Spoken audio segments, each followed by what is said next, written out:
You unlock this door with the key of imagination. Beyond it is another dimension, a dimension of sound, a dimension of sight, a dimension of mind. You're moving into a land of both shadow and substance, of things and ideas. You've just crossed over into the Twilight Zone.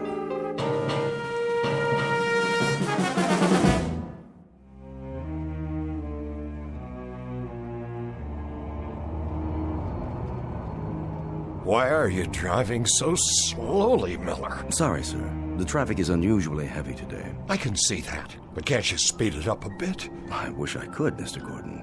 Ever since we crossed the bridge, it's been bumper to bumper. Well, then try an alternate route.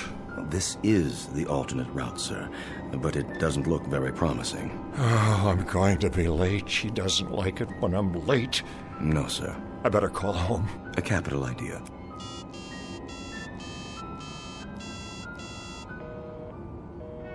It's busy again. Yes, sir.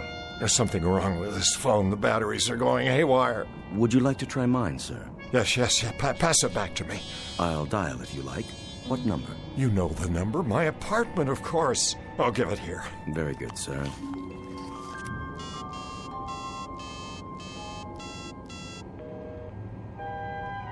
Who is she talking to? Perhaps she's calling your office. Or this phone isn't working either. What did you do, sir? Throw it out the window. Cheap plastic contraption. But it was an excellent phone, sir. You bought it for me last week. Then I'll buy you another one. Now get me home. Yes, sir. May I suggest... The ice bucket is full. There's a bottle of your favorite scotch. Not at this hour. It'd only slow me down. Have enough trouble keeping up with her as it is. Quite.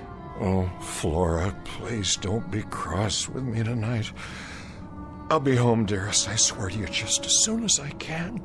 Of course you will, sir. Such a lovely girl. I'm very fortunate, you know. Most certainly. A man of my years. If I may say so, Mrs. Gordon is very lucky, too. I'm sure she appreciates how lucky. Yes, I'm sure she must, but sometimes I wonder what it's like for her alone all day at her age. Poor thing.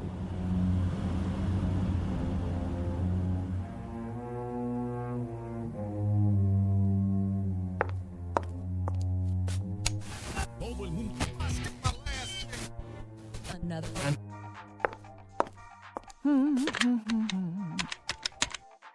Hello, concierge?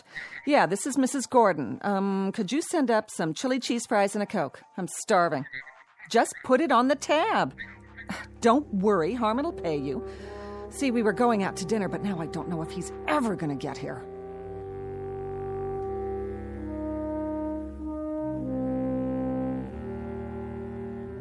Picture of an unlikely lady-in-waiting and her knight in not-so-shining armor. An aging man who leads his life, as Thoreau said, in quiet desperation. Because Harmon Gordon is a slave of love, and has been, most unfortunately for him, ever since his heart was captured by a woman some 40 years his junior. And because of this, he runs when he should walk. He surrenders when simple pride dictates he should take a stand. He pines away for the lost morning of his life when he should be enjoying the evening. In short, Mr. Harmon Gordon may not know it yet, but what he seeks most desperately is a fountain of youth. And who's to say he won't find it? Because this just happens to be in the Twilight Zone. And now, the Twilight Zone and our story, A Short Drink from a Certain Fountain, starring Adam West with Stacy Keach as your narrator.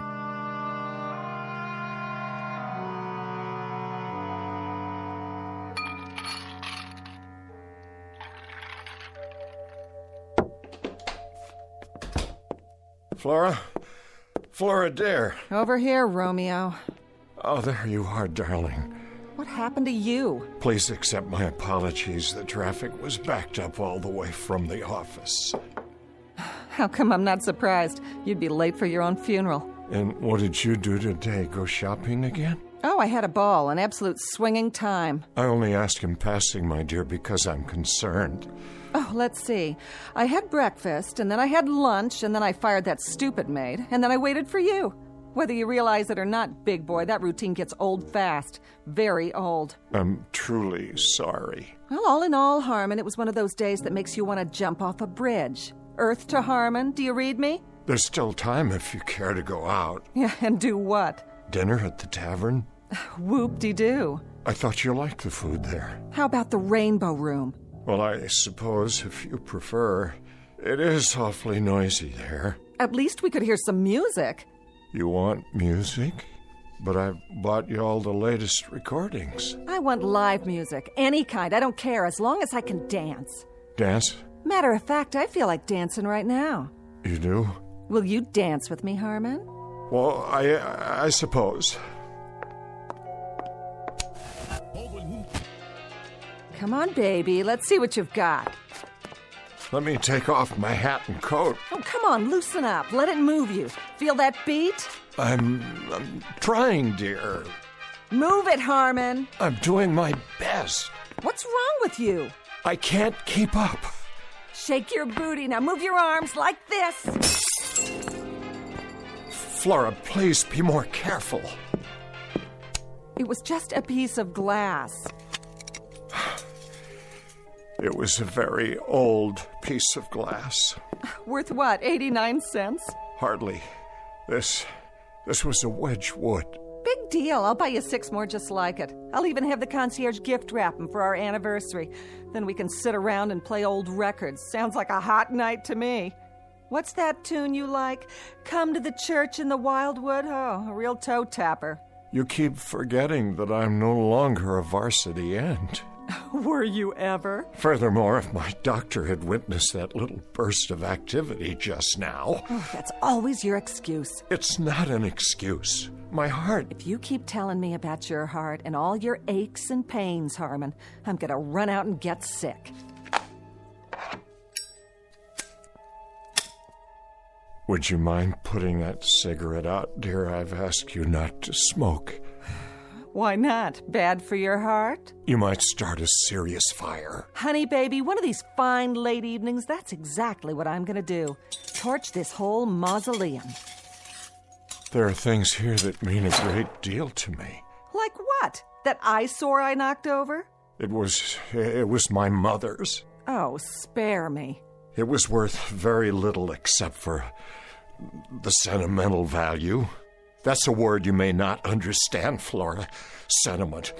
It means the capacity to love. Listen, big boy, if I don't fill the bill anymore, just say it loud and clear. In case you forgot, there are 14 flights a day to Reno, and I'd love to be on any one of them. But if I am, you're gonna pay. Big time. Flora, darling, I am not angry. I simply wish that, well, that you'd be a little more careful and considerate. Somebody should have wished that 5 years ago when you and I signed the papers. I knew you were old, Harmon, but I didn't know how old. You better watch yourself, honey. If you ever take me to a swinging weekend in Egypt, I might just run away with a mummy. Know what I mean? I'll just wash up a bit and we can go out to dinner. Oh, you do that. We'll make it your night, baby. We'll go someplace wild, like the Elks Lodge.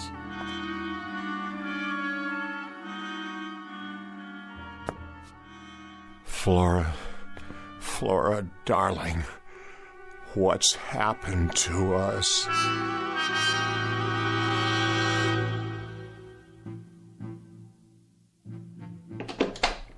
That's it. Flora? I told you, I don't want to talk about it anymore. But Flora, dear, I told you I was tired before we left. Flora, dear, I told you I was tired. You're always tired. It's not something I can control. These pills I take. I didn't ask you to run the mile. I just asked you to go dancing or to the movies or someplace. Any place but here. We went dancing on Monday evening. We've been to the movies twice this week. I only thought... Thought what? That you could take my mind off what a miserable bore you are? Well, let me tell you something, honey. I only thought that, well, just one evening, only one, we could quietly watch television or read or have a conversation. It's a fine art, you know. The two of us with no one else around. Something to bring us closer together. And you think that's all it takes? This is so like you. The Late Late Show, after we have a game of chess. That's not what I mean. Sounds really great for senior citizens at the old folks' home. But for your information, sweetie pie, I don't have my reservation there yet. They won't let me in. I still have my own teeth. Flora, try to be reasonable. And don't tell me how you picked me out of a chorus line and introduced me to the finer things in life. Your idea of the finer things is to hold hands in church and listen to the organ music. Flora, you know that isn't true. Take my advice. Get yourself a nice glass of warm milk and curl up with an almanac. Whatever it takes to get you through the night. Because this time, it ain't me, babe.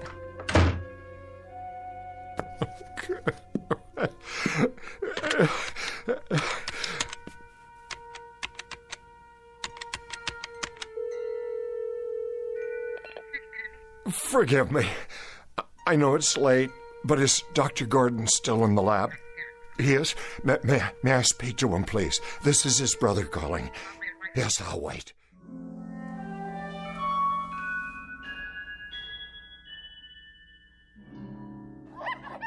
Now then, Leonard, Yes? which monkey would you say is dominant in this group? I guess the largest. Look again. The largest monkey is seated in the corner of the cage doing absolutely nothing. Doesn't seem very dominant now, does he? You're right. Now, notice the small one in the center of the group. The young one? He has the food and water to himself. No one's challenging his position. But doesn't that go against the normal rules? Of social organization? Not where the young are concerned. And the cause of this new hierarchy, Leonard, is the Gordon vaccine. He's been injected for 3 weeks running now. His appearance has changed, and the others can see it. They may not understand, but they respect it. They have to. They share a responsibility for his well-being. I see. Dr. Gordon. The implications... I mean, if this process could be extended to other species, other social structures, the results would be... Just a moment. Yes, Julie, I thought I told you no more calls. I'm sorry, sir, but it's your brother. He asked me to ring through. Harmon? Well, what do you know? Put him on. Yes, sir. Go ahead, Mr. Gordon. Raymond, Harmon, is that you? I hope I'm not interrupting. Are you all right? You sound a bit under the weather. Fine. Look, Raymond, I was just wondering if you could come over this evening. Tonight? Well, I don't know. I was just training a new assistant. How about lunch tomorrow? I'm afraid that won't do. I know it's late, but I'd like to see you. Why so mysterious? If it's something to do with your health... No, everything's all right. Everything's fine. It's just that, well, I'd like to talk to you. I see. Raymond, please come over. I'm at my wit's end. I must talk to you. Very well, then. Thank you, Raymond. You don't know how much this means to me. Relax, old boy. I'll be there as soon as I lock up. What is it, Doctor? Nothing serious, I hope. No, nothing serious. But if I'm not mistaken, there may be a slight problem of social organization in my own family.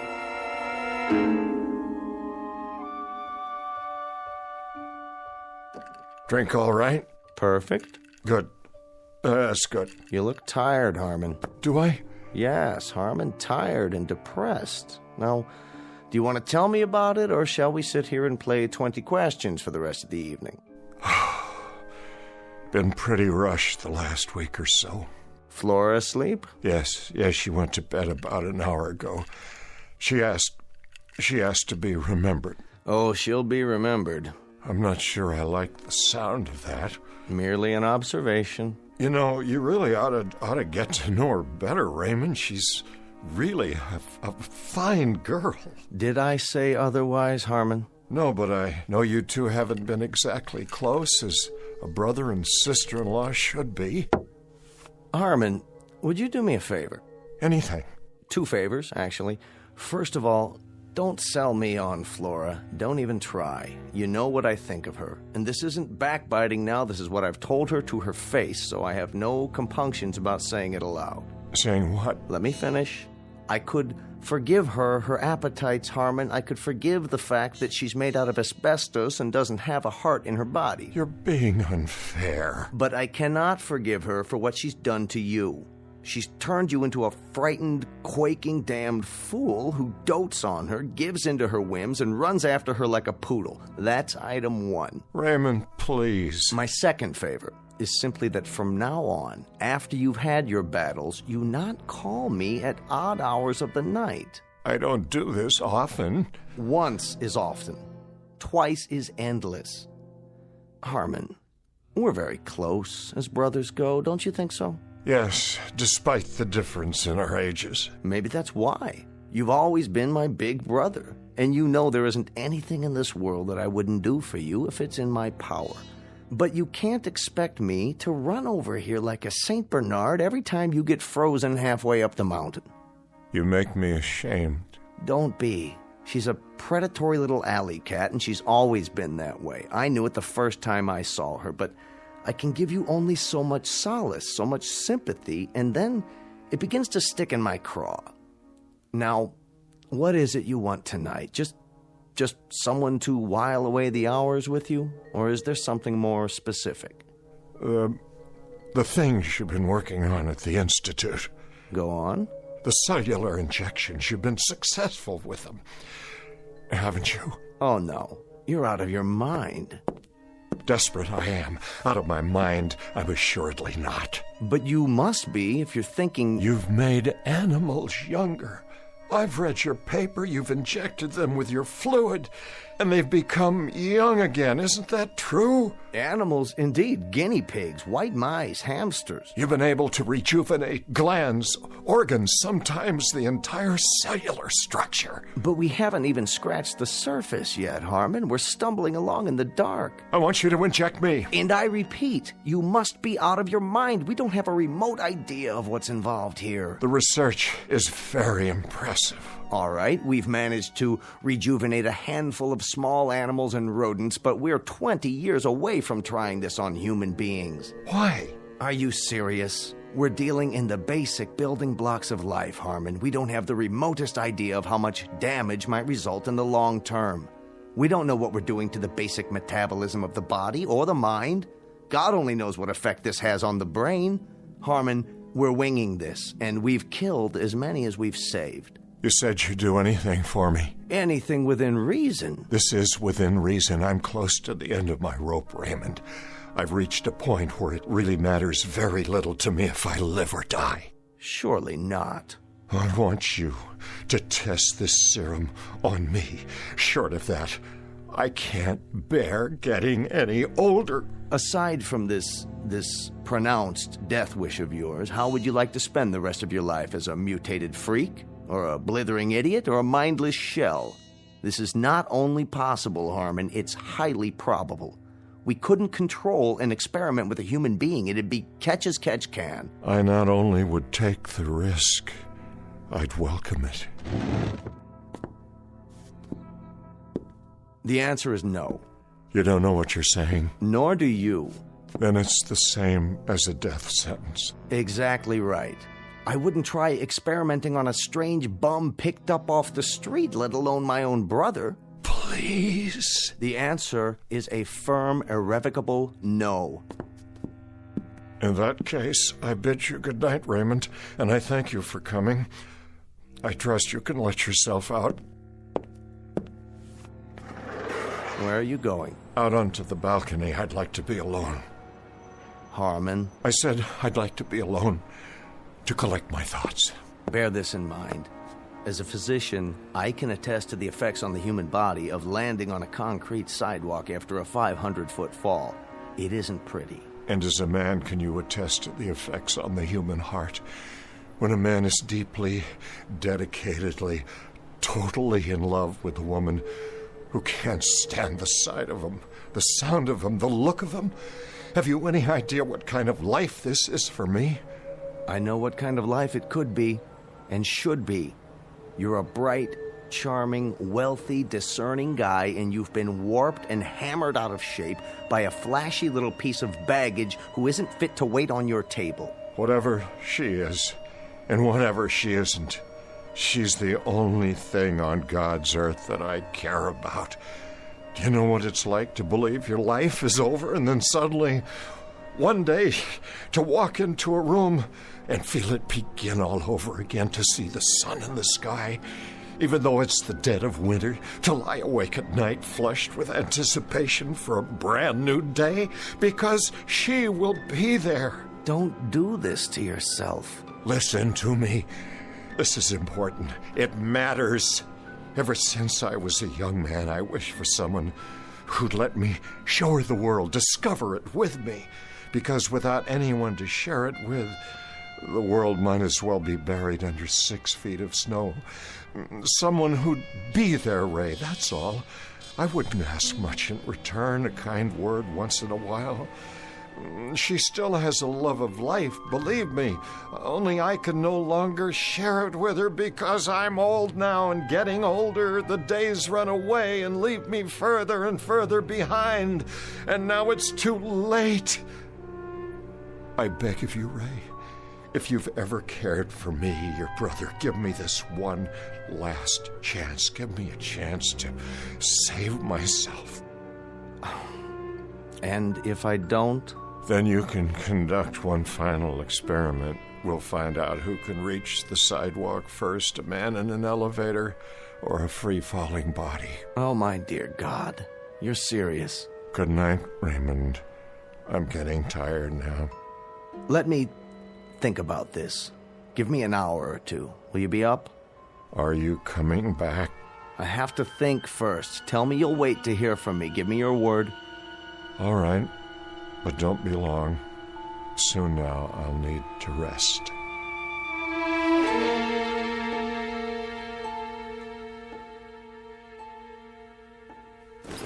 Would you like me to sit down? Yes. Roll up your sleeve. Easily done.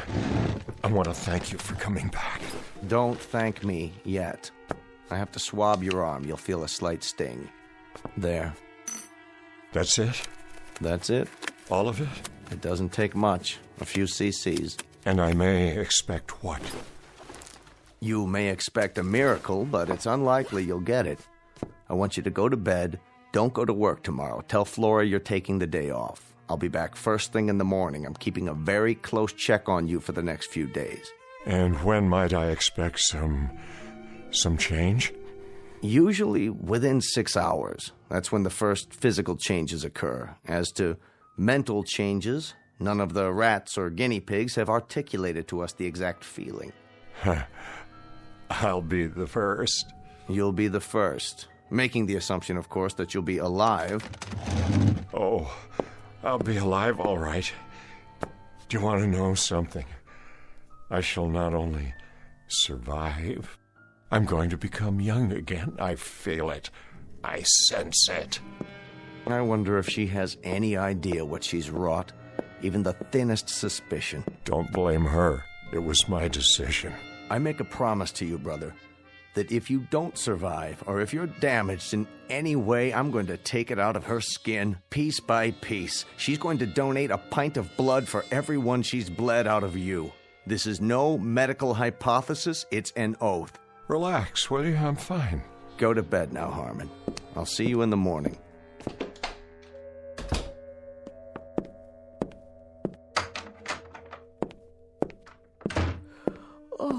That you, Harmon? Yes, Flora. Go back to sleep. What are you doing in front of the mirror? Just looking at myself, dear. Well, don't do that. You'll have a nightmare. Time to call it a day, lover boy. Or are you going to stay up all night? I like the sound of that. Up all night. You know, I just might. Don't take all the covers when you get in bed. I'm trying to sleep. Of course you are, Flora. Pleasant dreams.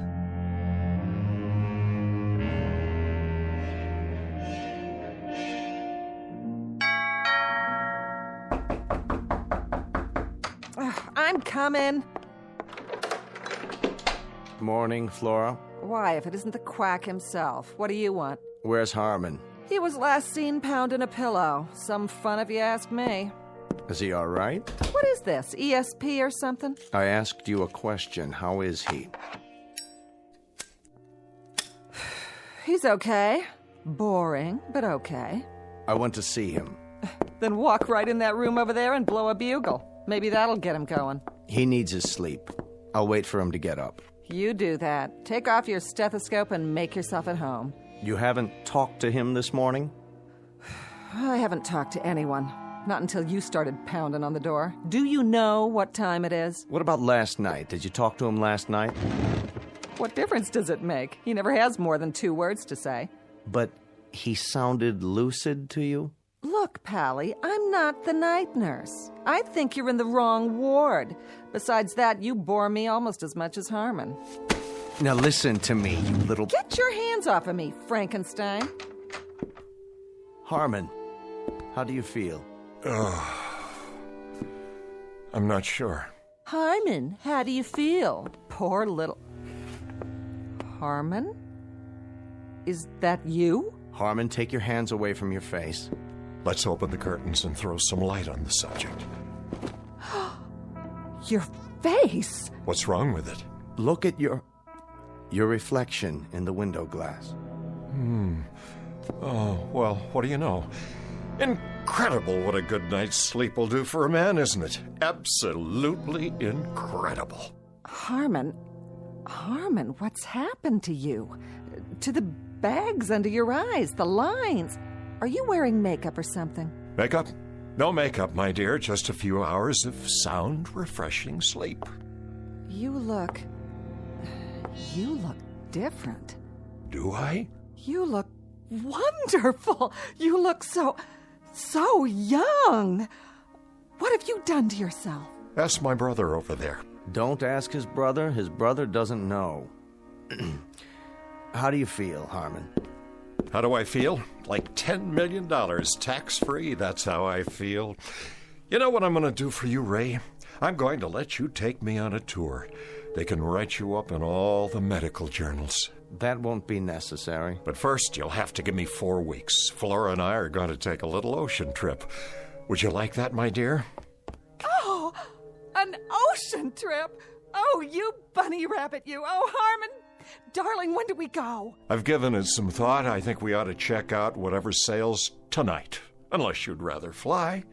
Honey, baby, I am flying. Boat, plane, who cares? Oh, I don't know what's happened to you, but I'll clue you, Big Daddy. I don't even care. Whatever it is, I like it. I like it very much. Mm-hmm. I don't think you'd better plan on any trips, at least for a while yet. Oh, blow it out your black bag. I'm going to get fixed up for you, honey. Don't go away. I'll be right back.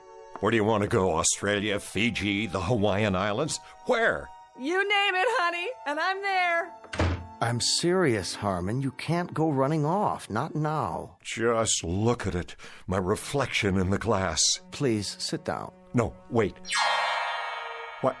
I don't believe it.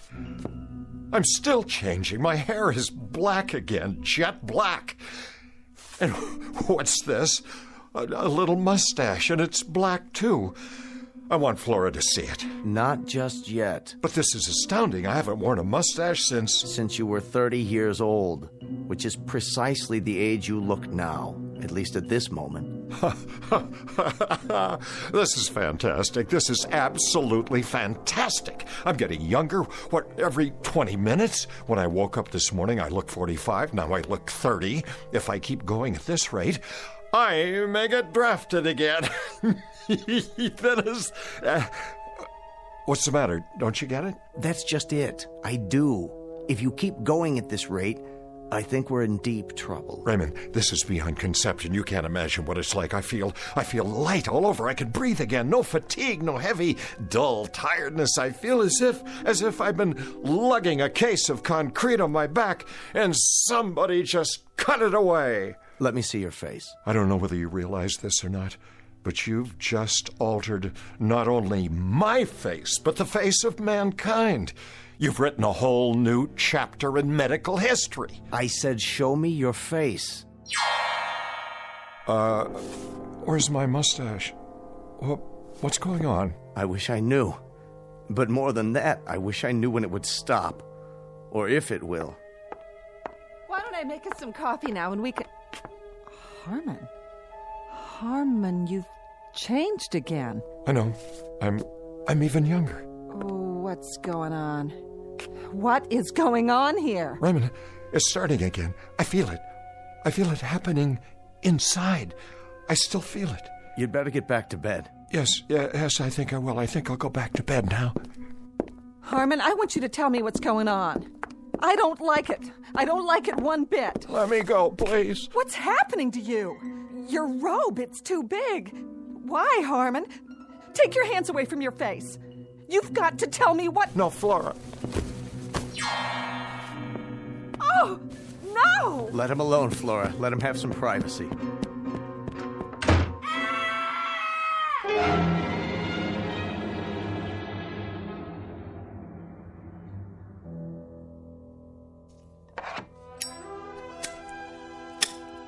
Well, are you going to tell me now?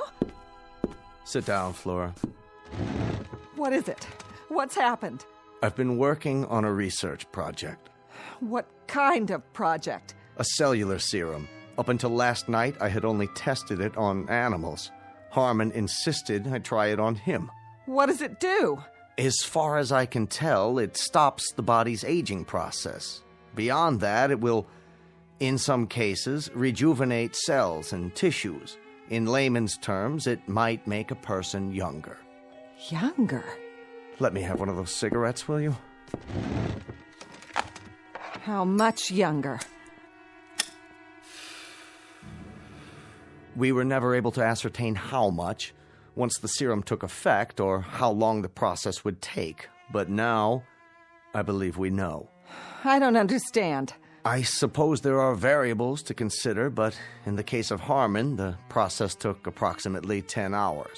You mean it's over? That's right. The changes have finally stopped.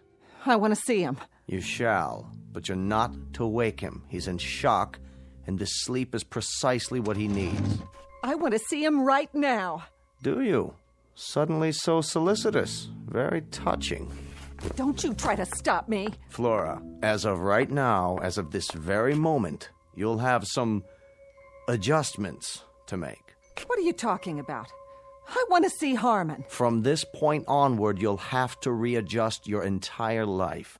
This is some kind of trick. I want to see my husband. Look at me and listen.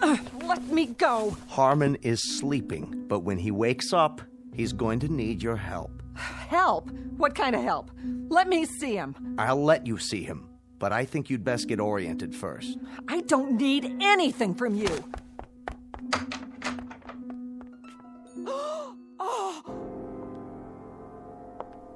Are you beginning to understand? What is that in there? The ground rules have changed. The world no longer begins and ends with Flora. It isn't just Flora's wishes, Flora's temperament, Flora's capacity for anger, Flora's needs. Now it's something else. Something very different. Take a good, long look. I don't want to. That's very nice, but you have no choice. You've got a responsibility, and you're going to honor it. You're going to take care of Harmon now. He's going to need you rather desperately. Now look at what's sleeping in your bed.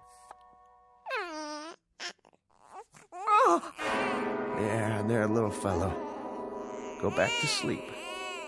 The world isn't such a bad place. You'll see. Oh, Flora. If you're leaving, my dear, make note of the fact that the clothes you have on are all that you take with you. You're out of your mind. If you think I'm going to spend the rest of my life taking care of that grubby, thumb-sucking little baby in there... That's precisely what you're going to do. Short of that, Flora, my dear, you leave the premises as you came, unadorned. The furs, the jewelry, and everything else my brother gave you, that remains here.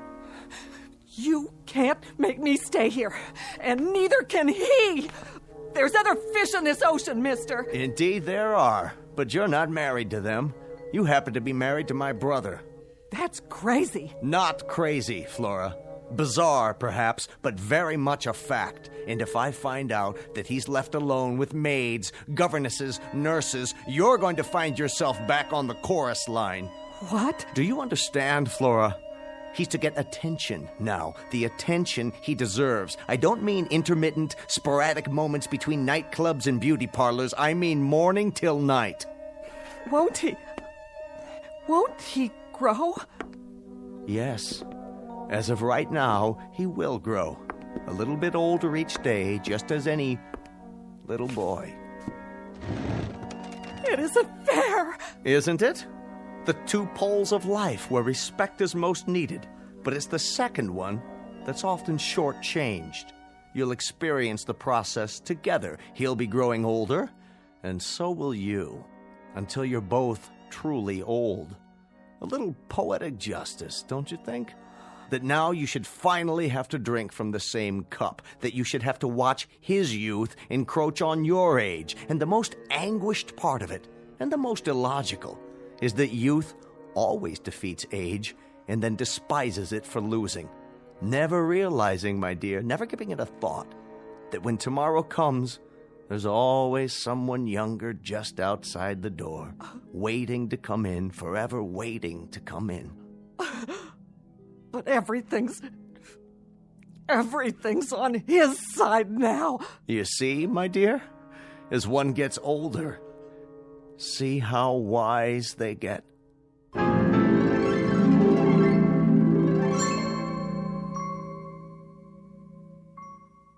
Shh.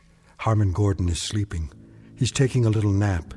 He'll wake up soon and impatiently demand a lollipop or a stuffed toy or some other form of attention. Youth is like that. It demands. If you don't believe it, ask Flora. Ask her any day of the ensuing weeks of her life as she takes notes during the coming years and realizes that the worm has turned. The oppressed has become the persecutor, and youth has taken over. It's simply the way the calendar crumbles in the Twilight Zone.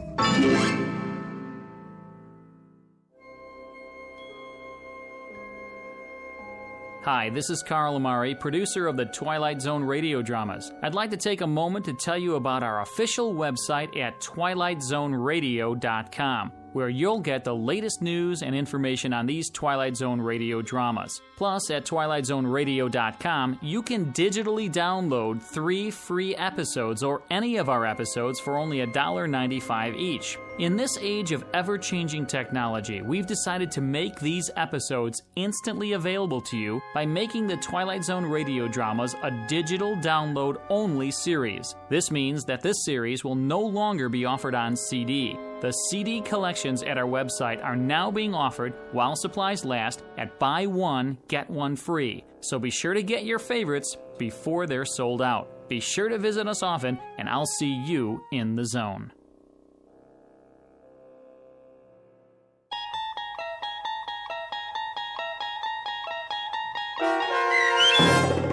A Short Drink from a Certain Fountain, starring Adam West, with Stacy Keach as your narrator, was adapted for radio by Dennis Etchison and based on a script by Rod Serling from an idea by Lou Holtz. Heard in the cast were Meg Tholkin, Christian Stolte, Doug James, and Lynn Foley. To learn more about the Twilight Zone radio dramas and to obtain audio cassettes and CDs of these programs, visit our website at twilightzoneradio.com.